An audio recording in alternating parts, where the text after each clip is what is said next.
아내가 면접을 보고 집으로 돌아왔을 때의 풍경을 한번 상상해 보시겠습니까? 방 안에서 무언가 부스럭거리는 소리가 들려 문을 열자 그곳에는 온몸이 벌거벗은 남편이 서 있습니다. 머리카락은 제멋대로 뭉텅 잘려나가 있고 눈썹은 온데간데 없이 사라진 모습. 몸에 걸친 것이라곤 목에 망토처럼 두른 검은 비닐봉지 한 장이 전부였습니다. 남편은 그 모습으로 눈보라가 몰아치는 러시아의 혹독한 겨울. 날씨 속으로 뛰쳐나가 영화 속 주인공처럼 악당을 물리치고 싶어 했습니다.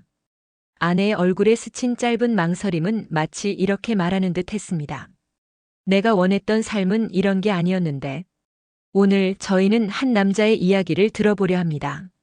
한때는 조국의 하늘을 지키는 영웅이었으나 걷잡을 수 없는 나락으로 떨어져 모든 것을 잃을 뻔했던 사람. 그의 인생은 어떻게 다시 날아오를 수 있었을까요? 이 모든 이야기는 그가 러시아 해군에 입대하면서 시작되었습니다. 저는 러시아 북부 카렐리아 공화국의 깊은 숲속 마을에서 평범하게 자랐습니다. 좋은 부모님 밑에서 자연을 벗삼아 뛰어놀던 아이였지요. 하지만 저는 학교 교실과는 영 맞지 않는 아이였습니다. 형광등 불빛 아래 앉아 따분한 시험지를 채우는 것보다는 세상 속에서 직접 몸으로 부딪히는 일이 좋았습니다. 그러다 보니 학창시절 내내 공부에는 별다른 흥미를 붙이지 못했습니다. 고등학교를 졸업하고 나서야 고향 근처의 한 기술 전문 학교에 비행 교육 과정이 있다는 걸 알게 됐습니다. 그 길로 학교에 들어가 비행 기술을 배웠고 얼마 지나지 않아 작은 경비행기 조종법을 가르치는 비행 교관이 되었습니다. 그 후 1년 정도는 민간 항공사 소속으로 러시아 전역을 누볐습니다. 보수도 좋았고 생활도 안정됐지만 가슴 한편에는 늘 채워지지 않는 갈증이 있었습니다. 무언가 더 의미 있는 일을 하고 싶다는 열망이었죠. 마침 해군 조종사를 준비하던 친구가 있었습니다. 그때만 해도 저는 감히 엄두도 내지 못했습니다. 저는 그저 평범한 기술학교 출신이고 내세울 것도 없다고 생각했으니까요. 안 될 이유만 찾았던 겁니다. 하지만 친구의 격려에 용기를 내어 알아보니 해군 장교가 되려면 4년제 학위만 있으면 충분했습니다. 저는 곧바로 지원했고 운 좋게 합격했습니다. 그리고 약 4년 뒤 저는 마침내 험난한 해군 비행 훈련을 모두 마치고 러시아 해군의 최신의 전투기인 수-33 수호이-33 조종사가 되었습니다. 가슴에 조종사 휘장을 달던 그 순간을 지금도 잊을 수가 없습니다. 정말 치열한 노력과 약간의 운이 따라주었습니다. 저는 그토록 바라던 꿈을 이룬 겁니다. 다른 사람들 눈에 비친 제 삶은 완벽 그 자체였을 겁니다. 영화에서나 보던 최정예 전투기 조종사, 아름다운 연인, 새로 뽑은 멋진 차까지 세상 남부러울 것 없는 모든 것을 가졌다고 생각했습니다. 그러던 어느 날 그 모든 것이 한순간에 악몽으로 변했습니다. 그날 저는 모해 공중전, 즉 전투기끼리 벌이는 실전 같은 훈련을 하고 있었습니다. 훈련이라고는 하지만 전투기의 성능과 조종사의 신체 능력을 극한까지 밀어붙이는 위험한 과정입니다. 마치 자기 몸무게의 대여섯 배에 달하는 거대한 압력을 온몸으로 견디면서 복잡한 체스를 두는 것과 같습니다. 엄청난 압박감 속에서 레이더와 각종 방어 장비를 정신없이 조작해야 하죠. 저처럼 경험이 많지 않은 조종사들은 극도의 혼란 상태에 빠지기 쉽습니다. 그날의 마지막 훈련이었습니다. 연료도 거의 바닥을 보이고 있었죠. 저희는 러시아 북부의 거친 바다, 바렌츠의 상공을 날고 있었습니다. 편대장의 훈련 개시 신호와 함께 저희 전투기 2대는 마치 중세시대 기사들처럼 소리보다 빠른 속도로 서로를 향해 돌진했습니다. 두 전투기가 스쳐 지나가는 순간 저는 기체를 뒤집어 바다를 향해 수직으로 급강하하는 기동을 시작했습니다. 당시 고도는 약 3000m. 보통 그 정도 기동에는 1500m 정도의 고도가 필요하니 제 계산으로는 충분하다고 판단했습니다. 하지만 제가 놓친 것이 있었습니다. 전투기의 속도가 예상보다 훨씬 빨랐다는 사실입니다. 저는 계속해서 조종간을 힘껏 당겼습니다. 제 몸은 중력의 7.5배에 달하는 압력을 견디고 있었고 쇳덩이 같은 무게감이 온몸을 짓눌렀습니다. 평소 9kg 정도인 제 머리와 헬멧의 무게가 이제는 70kg에 가까운 사람 하나가 머리 위에 올라탄 것처럼 느껴졌습니다. 그런데 갑자기 온몸을 짓누르던 압력이 거짓말처럼 쑥 사라지는 게 느껴졌습니다. 조종관은 분명히 당기고 있는데 전투기가 제 말을 듣지 않는 겁니다. 그 순간 코독 하는 다급한 경고음이 조종석을 뒤흔들었습니다. 훈련 시에 정해놓은 절대 안전 고도인 1500m 아래로 추락하고 있다는 신호였습니다. 시퍼런 바다가 순식간에 눈앞으로 달려들었습니다. 시간이 없었습니다. 저는 필사적으로 엔진 출력을 줄이고 속도를 늦추려 애썼습니다. 하지만 그건 마치 고속으로 달리던 차의 핸들이 잠겨버린 것과 같았습니다. 저는 속수무책으로 바다를 향해 곤두박질 치고 있었습니다. 충돌 직전 거대한 공포가 저를 삼켰습니다. 아래에서 달려드는 바다의 힘파도 끝이 아주 선명하게 보였습니다. 이제 끝이구나 직감했죠. 제 마지막 기억은 이럴 수가 하는 절망감이었습니다. 그때 제 몸이 본능적으로 움직였습니다. 기억조차 나지 않지만 훈련받은 대로 몸이 자세를 잡았고 저는 다리 사이에 있는 비상탈출 핸들을 당겼습니다. 보통의 비상탈출도 끔찍할 만큼 격렬합니다. 엄청난 충격에 뼈가 부러지거나 척추를 다치는 일이 다반사죠. 좌석 밑에서 터지는 로켓은 조종사를 순식간에 하늘로 쏘아 올립니다. 하지만 제 경우는 상상을 초월했습니다. 이 탈출은 러시아 해군 역사상 가장 빠른 속도에서 생존한 기록으로 남았습니다. 제 몸이 말 그대로 소리의 장벽이라는 거대한 벽과 충돌한 겁니다. 그 순간의 충격은 마치 시속 300km로 달리는 기차의 정면으로 부딪힌 것과 같은 폭발적인 힘이었습니다. 헬멧은 찢겨나가고 머리에 큰 충격을 받아 뇌손상을 입었습니다. 목뼈가 부러지고 양쪽 팔뼈는 산산조각 났습니다. 오른쪽 팔의 동맥이 터져 피가 흘러나왔고 왼쪽 팔의 신경은 끊어져 손의 감각을 잃었습니다. 조끼에 달려있던 무전기와 구조 장비들은 너덜너덜하게 찢겨나갔습니다. 어차피 두 팔이 망가져 쓸 수도 없었지만 모든 것이 사라졌습니다. 영하의 바닷물로부터 저를 지켜줄 방수 비행복은 갈기갈기 찢겨 아무 소용이 없게 되었습니다. 군화를 신은 두 다리는 너무나 격렬하게 휘둘리며 정강이 뼈가 살을 뚫고 튀어나오는 끔찍한 골절을 입었습니다. 이 모든 일이 눈 깜짝할 사이에 벌어졌습니다. 바다와 충돌하기 불과 2초 전이었죠. 전투기는 바다에 부딪히며 흔적도 없이 사라졌습니다. 나중에 발견된 가장 큰 파편이 찌그러진 냄비 뚜껑만 했다고 하더군요. 제 몸은 그야말로 만신창이가 되었습니다. 기적적으로 낙하산은 제 시간에 펼쳐졌지만 곧이어 거친 파도가 낙하산을 휘감아 저를 물속으로 끌어당기기 시작했습니다. 물에 빠져 숨을 쉴 수 없을 때 그 끔찍한 공포를 아시는지요? 저는 구조를 기다리는 다음 2시간 동안 그 공포 속에서 사투를 벌여야 했습니다. 다행히 함께 훈련하던 편대장이 제 낙하산을 발견했습니다. 그는 자신의 연료도 바닥나가던 위험한 상황에서 제 위치를 알리고 구조 헬기를 유도하는 임무를 끝까지 수행했습니다. 그 와중에 그는 제 근처에 있던 어선 한 척을 발견했습니다. 무선 호출에 응답이 없자 그는 전투기를 아주 낮게 몰아 어선 바로 위를 스치듯 지나가며 그들의 주의를 끌었습니다. 그리고 제 위치로 그들을 오게 했죠. 만약 그의 그런 기지가 아니었다면 저는 그대로 망망대해로 떠내려가 영원히 발견되지 못했을 겁니다. 이후 2시간 동안 여러 대의 해군 헬기와 구조대가 출동했습니다. 젊은 구조대원이 차가운 바다로 뛰어들어 엉킨 낙하산줄을 끊어냈고 저를 헬기로 끌어올렸습니다. 병원으로 가는 내내 저는 죽음의 문턱을 오갔습니다. 의식이 희미해지는 저를 향해 구조대원들은 쉴 새 없이 응급처치를 했습니다.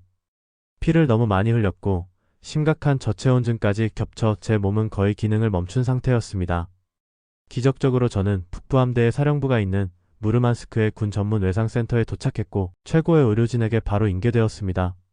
당시 제 몸의 온도는 섭씨 30.5도. 저체온증으로 인한 사망 직전의 상태였습니다.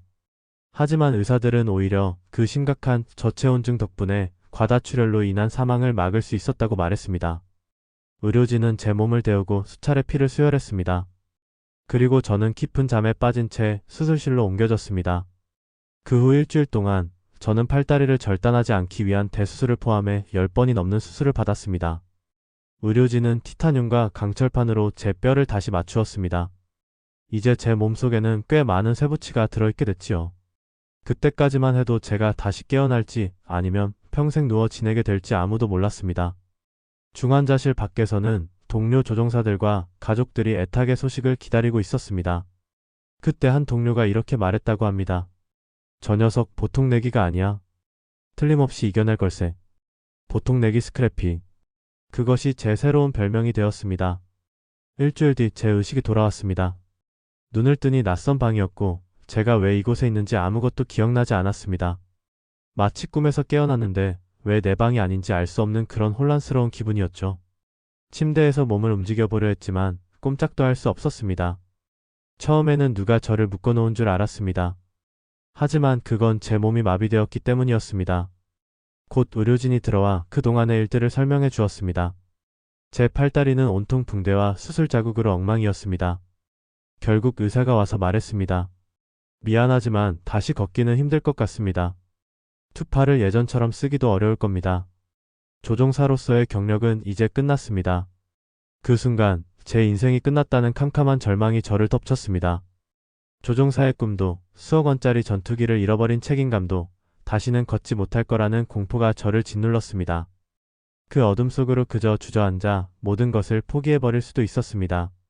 하지만 바로 그 순간 제 마음속 깊은 곳에서 아주 작은 불씨 하나가 타오르는 것이 느껴졌습니다. 만약 내가 저 사람들의 말이 틀렸다는 걸 보여준다면? 만약 내가 다시 조종복을 입고 가슴에 휘장을 단 채 이곳에 돌아와 보십시오. 제가 다시 전투기를 몰게 됐습니다. 라고 말할 수 있다면? 처음에는 그저 뜬구름 잡는 상상이었지만 저는 그 불씨를 꺼뜨리지 않기로 마음먹었습니다. 매일매일 저는 오직 회복에만 모든 것을 쏟아부었습니다. 하루도 거르지 않고 노력하고 또 노력했습니다. 물론 어떤 날은 오히려 몸이 더 나빠지는 것 같아 좌절하기도 했습니다. 하지만 아주 조금씩 제 몸이 다시 살아나기 시작했습니다. 이후 3개월간 군 전문 재활센터에서 생활하며 저는 보행기에 의지해 걸을 수 있을 정도로 회복했습니다. 그리고 2년 동안 추가 수술을 받고 톡한 진통제 중독을 이겨내는 힘든 시간을 보냈습니다. 저는 산더미 같은 서류와 싸우며 비행 허가를 다시 받기 위해 노력했고 사고에 대한 조사도 성실히 받았습니다. 그리고 마침내 제 운명을 결정할 제독 앞에 앉게 되었습니다. 길고 커다란 탁자 맞은편에는 백전노장의 조종사들이 저를 지켜보고 있었습니다. 제가 다시 조종관을 잡을 수 있을까요? 당시 제 몸 상태는 아직 온전치 않았지만 절차는 밟아야 했습니다. 제독이 방으로 들어서자 모두가 자리에서 일어났습니다. 그는 우리에게 앉으라고 말했죠. 저는 탁자 너머로 그의 눈을 똑바로 바라보았습니다. 그가 제게 던진 질문은 단 하나였습니다. 젊은이 두려운가? 그런 질문에 뭐라고 답해야 할까요? 저는 순간 얼어붙었습니다. 하지만 저도 모르게 이런 대답이 튀어나왔습니다. 제독님, 사고 당시의 기억은 거의 없습니다만 비상탈출 좌석의 딱딱한 의자가 제 등골에 바싹 파고들었던 그 느낌만큼은 아직도 생생합니다. 그는 웃지도 눈 하나 깜빡하지도 않았습니다. 그저 자리에서 일어나 묵묵히 방을 나갈 뿐이었습니다. 저는 속으로 생각했죠. 아, 내 조종사 인생은 이걸로 정말 끝이구나. 다른 조종사들이 모두 방을 나갈 때 한 선배가 저를 붙잡아 자신의 사무실로 데려갔습니다. 그는 제게 사탕 하나를 건네며 말했습니다. 축하하네. 몸만 완전히 회복하게. 그러면 다시 수호일을 탈 기회를 주겠네. 그 말 한마디가 제게는 꺼져가던 불씨에 기름을 부은 것과 같았습니다. 몇 달 뒤 저는 해군 체력 검정에서 만점을 받았고 기적적으로 비행 허가를 다시 받아냈습니다. 정신적으로나 육체적으로나 저는 다시 최고의 상태로 돌아온 겁니다. 사람들은 제 복귀에 놀라움을 금치 못했고 동료들은 뜨거운 격려를 보내주었습니다. 저는 다시 전투기 조종석에 앉게 되었습니다. 하지만 제 인생의 진짜 시련은 제가 지금까지 겪었던 그 어떤 고통보다도 훨씬 더 힘든 모습으로 조용히 제게 다가오고 있었습니다. 여기까지가 동화 같은 행복한 결말이었다면 좋았겠지만 제 진짜 싸움은 바로 여기서부터 시작되었습니다. 극심한 스트레스와 수면 부족, 그리고 일할 땐 일하고 쉴 땐 쉬라는 군 문화 속에서 밤낮 없이 제 자신을 몰아붙였던 생활은 아마도 제 머릿속에 남아있던 상처를 덧나게 했던 것 같습니다. 결정적인 사건은 한 비행 중에 일어났습니다. 조종석의 압력 조절 장치가 고장나 기압이 급격히 떨어지는 사고가 발생했습니다. 깊은 물속에 있던 잠수부가 갑자기 물 위로 올라올 때 생기는 잠수병과 같은 현상입니다. 혈액 속에 기포가 생겨 생명을 위협할 수도 있는 아주 위험한 상황이죠. 비행을 마치고 돌아왔을 때 저는 비행 중에 기억을 상당 부분 잃어버렸습니다. 정신이 혼란스러웠고 잠을 자려 누우면 심장이 터질 듯이 뛰어 도저히 잠들 수 없었습니다. 당시 저의 기종에 비슷한 문제가 잦아서 기지에 아예 잠수병 치료시설이 마련되어 있었습니다. 다행히 저는 즉시 그곳으로 옮겨져 밤새 치료를 받았습니다. 몸은 조금 나아졌지만 제 마음속에는 무언가 아주 심각한 문제가 생겼다는 것을 느꼈습니다. 그리고 저는 많은 군인들이 겪는 갈림길에 서게 되었습니다. 정신적으로 힘들다는 것을 솔직하게 인정하고 보고할 것인가, 아니면 조종사 자격과 명예를 잃을 것이 두려워 아픈 것을 숨기고 괜찮은 척 버틸 것인가? 저는 더 이상 전투기를 조종할 수 없는 상태라는 것을 깨달았습니다. 저 자신에게도 동료들에게도 위험한 존재가 될 수 있었습니다. 그래서 저는 아주 어렵게 제 상태를 보고했습니다. 그리고 얼마 뒤 저는 외상 후 스트레스 장애, 즉 PTSD 진단을 받게 되었습니다. 비행기 추락보다도 수십 번의 수술보다도 더 길고 힘든 싸움이 그렇게 시작된 것입니다. PTSD, 즉 외상 후 스트레스 장애 진단을 받고 저는 일반적인 정신과 치료를 받기 시작했습니다. 하지만 그 과정은 그야말로 끔찍한 재앙이었습니다. 요즘 많은 분들이 저와 같은 길을 걷다가 주저앉고 맙니다. 제 뇌는 분명 사고의 충격으로 물리적인 손상을 입었는데 치료는 자꾸만 제 감정과 행동만을 문제 삼았습니다. 생각해 보십시오. 저는 극한의 상황에서 냉철하게 판단해야 하는 전투기 조종사였고 불가능해 보였던 신체적 재활도 이겨냈던 사람입니다. 그런데 이제 와서 의사들은 마치 제가 의지가 약하고 감정 하나 제대로 다스리지 못하는 못난 사람이 된 것처럼 저를 대했습니다. 그저 마음속의 응어리를 풀지 못해 힘들어하는 거라며 저를 다그쳤죠. 그 상황이 너무나 답답하고 억울해서 저는 깊은 우울감에 빠져들었습니다. 동료들을 멀리하기 시작했고 세상과 담을 쌓았습니다. 결국에는 스스로 목숨을 끊고 싶다는 생각까지 하게 되었습니다. 어느 늦은 밤이었습니다. 제 옆에는 사랑하는 아내와 갓 태어난 아들이 새근새근 잠들어 있었죠. 저는 침대 옆에 두었던 권총으로 조용히 손을 뻗었습니다. 차가운 총구의 기름 냄새가 혀에 닿으면 어떤 맛이 날까? 이가 시리도록 차가운 쇠붙이의 감촉은 어떨까? 그런 끔찍한 상상을 하던 바로 그 순간이었습니다. 제 눈에 잠든 아들의 작은 얼굴과 제 아내의 아름다운 모습이 들어왔습니다. 만약 그 순간 두 사람이 제 곁에 없었다면 저는 아마 제 비참함을 끝내기 위해 방아쇠를 당겼을 겁니다. 저를 믿어준 모든 사람을 실망시켰다는 죄책감에서 벗어나고 싶었으니까요. 하지만 다행히도 제게는 가족이 있었습니다. 세상에는 그 마지막 순간에 붙잡아줄 가족조차 없는 이들이 얼마나 많은지요. 저는 조용히 권총을 제자리에 돌려놓고 다시 잠자리에 누웠습니다. 하지만 그 후 몇 달 동안 제 상태는 약을 늘릴수록 점점 더 나빠졌습니다. 제 뇌의 망가진 부분은 무시된 채 오히려 약물들이 그 상처를 더욱 덧나게 하고 있었던 겁니다. 처음에는 제가 마치 영화 속 주인공이 된 것 같다는 망상에 빠졌습니다. 세상 모든 사람이 저를 위해 연기하는 배우처럼 느껴졌고 라디오에서 노래가 흘러나오면 누군가 저를 위해 특별한 의미를 담아 틀어주는 것이라고 믿었습니다. 시간이 지날수록 그런 망상과 의심은 걷잡을 수 없이 커져 나중에는 현실과 상상을 구분할 수 없는 지경에 이르렀습니다. 아내는 갓난아기를 돌보기도 벅찬데 이제는 집안을 헤집고 다니는 저까지 감당해야 했습니다. 아내가 저녁을 짓고 있으면 저는 부엌으로 달려가 모든 음식을 쓰레기통에 쏟아부으며 소리쳤습니다. 독이 들었어. 저는 정말로 누군가 저를 독살하려 한다고 믿었습니다. 실제로 저는 독에 중독되고 있었지만 그건 음식이 아니라 나라에서 허가해준 약 때문이었죠. 저는 창문 밖에서 누군가 저를 총으로 쏘려 한다는 생각에 늘 숨어 지냈습니다. 제 삶은 완전히 망가져 버렸습니다. 어떤 날은 제 아내가 저를 구하기 위해 파견된 비밀요원이고 저는 어떤 특수부대의 정예요원이 되기 위해 훈련받고 있다는 황당한 상상에 빠지기도 했습니다. 제정신이 아니었죠. 결국 저는 군에서 의병 전역, 즉 몸이 아파서 강제로 제대하게 되었습니다. 아내는 제가 군 전문 정신병원에 입원하는 것만큼은 막으려고 무던히 애를 썼습니다. 제 아내도 간호사였기에 그런 시설이 얼마나 열악하고 비인간적인 곳인지 잘 알고 있었기 때문입니다. 그곳은 사람을 치료하는 곳이 아니라 그저 가둬두는 곳에 가깝다는 것을요. 아내는 우리의 삶을 지키기 위해 모든 것을 바쳤지만 그녀 역시 서서히 지쳐가고 있었습니다. 저는 전역을 위해 의병 전역 심사라는 것을 받아야 했습니다. 그 과정은 마치 영화 인디아나 존스에 나오는 위험한 함정들로 가득 찬 신전을 통과하는 것과 같았습니다. 산더미 같은 진료 기록과 부대 지휘관의 탄원서가 있었음에도 그 행정 절차는 너무나 복잡하고 부조리했습니다. 하마터면 저는 아무런 도움도 받지 못한 채 군에서 쫓겨나 평생을 거리에서 미친 사람으로 살게 될 뻔했습니다.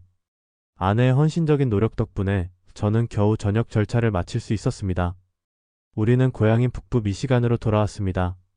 하지만 보훈병원에서의 치료는 똑같았습니다. 그저 약을 줄 뿐이었죠. 약이 듣지 않으면 더 많은 약을 처방했습니다. 제 상태는 날이 갈수록 악화되었습니다. 그리고 마침내 앞서 말씀드렸던 알몸의 배트맨 사건이 터진 겁니다. 불면증 때문에 먹던 수면 유도제의 양을 늘린 지 며칠 만에 저는 깊은 정신 착란에 빠져버렸습니다.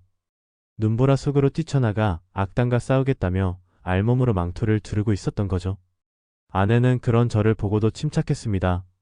아기를 차에 태우고 저를 달래차에 태운 뒤 1시간 거리의 병원으로 차를 몰았습니다. 병원으로 가는 내내 저는 완전히 미쳐 있었습니다. 우리 집에 핵폭탄이 터졌고 버섯구름이 우리를 쫓아온다고 믿었습니다. 뒤를 돌아보면 자동차와 동물들이 하늘을 날아다니는 것이 보였습니다. 제가 미래를 볼 수 있다고 생각하며 아내에게 소리쳤죠. 두 번째 커브길에서 속도를 줄여. 사슴이 튀어나올 거야. 아내는 결국 저를 병원에 데려다 주었습니다. 그리고 플라스틱 벽으로 된 격리 병실에서 보낸 이틀 밤 동안 저는 시간과 공간, 우주를 여행하는 기이한 경험을 했습니다. 정신을 차렸을 때 저는 다른 도시의 군 전문 정신병원으로 이송된 후였습니다. 의식이 점차 또렷해지면서 저는 그곳에서 조국을 위해 헌신했던 예비역 군인들이 얼마나 끔찍한 대우를 받고 있는지 직접 목격하고 경험했습니다. 그곳에서 사람을 다루는 방식은 전쟁 포로를 신문에서 무너뜨리는 방법과 똑같았습니다. 그러니 어찌 사람을 고칠 수 있겠습니까? 예를 들어 저처럼 특별 관리가 필요한 환자는 15분마다 직원이 와서 손전등으로 얼굴을 비춰 상태를 확인해야 합니다. 밤새 다른 방에서는 환자들이 소리를 지르고 복도를 뛰어다니는데 15분마다 불빛으로 잠을 깨우니 잠을 잘 수가 없습니다. 음식은 또 어떻고요? 영양가라고는 찾아볼 수 없는 형편없는 가공식품뿐이었습니다. 신선한 과일이나 채소는 구경도 할 수 없었죠. 오히려 몸을 더 망가뜨리는 염증 유발 음식들만 나왔습니다. 수도꼭지에서 나오는 물은 고장난 목욕탕 물맛이 났고 바깥바람을 쐬는 것은 일주일에 한 번, 그것도 운이 좋아야 가능했습니다. 쇠창살과 벽돌 건물로 둘러싸인 삭막한 시멘트 마당에서 햇빛도, 자연도, 운동도 없이 갇혀 지내야 했습니다. 우리는 죄수복 같은 환자복을 입고 지냈고 직원들은 하얀 가운을 입고 우리를 내려다보았습니다. 그곳에서는 환자를 인간 이하로 대하는 것이 당연한 일이었습니다. 어느 날 밤 저는 너무나 절망적인 마음에 화재 경보기를 울려 탈출을 시도했습니다. 그 대가로 저는 지옥이라고 불려야 마땅한 약물을 강제로 주사 맞아야 했습니다. 온몸의 살가죽을 뜯어내고 싶을 만큼 끔찍한 고통이었습니다. 약 기운에 취해 침을 질질 흘리고 있는 저를 누군가 방으로 끌고 갔습니다. 그리고 제 손에 펜을 쥐어주고는 서류 몇 장에 서명을 하도록 했습니다. 제가 제정신이 아닌 상태에서 서명한 그 서류는 저를 그 시설에 강제로 입원시키고 총기 소지 권리를 박탈하며 저를 범죄자처럼 경찰 전산망에 등록하는 내용이었습니다. 저는 그 시설에서 40일을 보냈습니다. 가족들의 필사적인 노력 덕분에 겨우 그곳을 나올 수 있었죠. 만약 가족의 도움이 없었다면 저는 아마 지금도 그곳에 갇혀 있거나 죽거나 감옥에 갔을 겁니다. 세상에 나왔을 때 저는 완전히 망가진 인간이었습니다. 우리 사회의 화려한 겉모습 아래 감춰진 어두운 민낯을 본 기분이었습니다. 저는 스스로 가족들을 밀어냈습니다. 마치 병든 개가 아무도 없는 숲속으로 들어가 홀로 죽음을 맞이하고 싶어 하는 것처럼요. 어린 아들이 다가와 놀아달라고 조르면 저는 아이를 밀치며 저리 가라고 소리쳤습니다. 아내가 제 곁을 떠나지 않은 유일한 이유는 만약 우리가 이혼했을 때 제가 아이들을 돌보다가 무슨 끔찍한 일을 저지를까 봐 두려웠기 때문입니다. 그렇게 모든 희망을 잃었을 때 저는 아주 우연히 마이클 폴란이라는 작가가 쓴 당신의 마음을 바꾸는 법이라는 책 한 권을 발견했습니다. 당시 저는 책 한 문단을 채 읽기도 전에 내용을 잊어버릴 정도로 상태가 좋지 않았습니다. 하지만 저는 비틀거리며 그 책을 끝까지 읽었고 마침내 한 줄기 희망을 발견했습니다. 어쩌면 다른 길이 있을지도 모른다는 평생 이 끔찍한 약을 먹으며 비참하게 살지 않아도 된다는 작은 희망의 불씨였습니다. 저는 책에서 소개한 특별한 약초를 이용한 심리치료를 찾아 나섰습니다. 그리고 저처럼 국가 의료 시스템에서 버림받은 예비역, 군인들을 돕는 여러 비영리 단체들의 도움으로 그 치료를 받을 수 있는 기회를 얻었습니다. 저는 페루로 날아가 전통적인 의식을 통해 치료를 받았고 다른 단체의 도움으로 아프리카의 샤먼 전통 주술사가 함께하는 치유 과정에도 참여했습니다. 그 수년간의 경험들을 통해 저는 마음의 상처뿐만 아니라 사고로 망가졌던 뇌의 기능까지 회복할 수 있었습니다. 저는 제 삶을 되찾았습니다. 한때는 스스로 목숨을 끊으려 했던 어두운 나날을 보냈지만 이제 저는 극한의 인내심을 요구하는 철인 경기에 출전합니다. 저는 다시 아들의 아버지가 되었고 아내의 남편이 되었습니다. 저는 제 모든 경험을 담은 책을 썼고 이제는 전국을 다니며 강연을 합니다. 제게 두 번째 인생이 주어진 겁니다. 이 모든 고통스러운 경험들이 지금의 저를 만들었기에 저는 이제 그 시간들에 감사합니다. 그 경험 덕분에 저처럼 어두운 구덩이에 빠진 사람들에게 빛이 되어주고 그들을 밖으로 이끌어주는 길잡이가 될 수 있게 되었으니까요. 마지막으로 제가 사랑하는 심리학자 칼 융의 말을 전하며 제 이야기를 마칠까 합니다. 천국에 닿을 만큼 높이 자라기 위해서는 그 뿌리가 지옥에까지 닿아 있어야 한다. 감사합니다.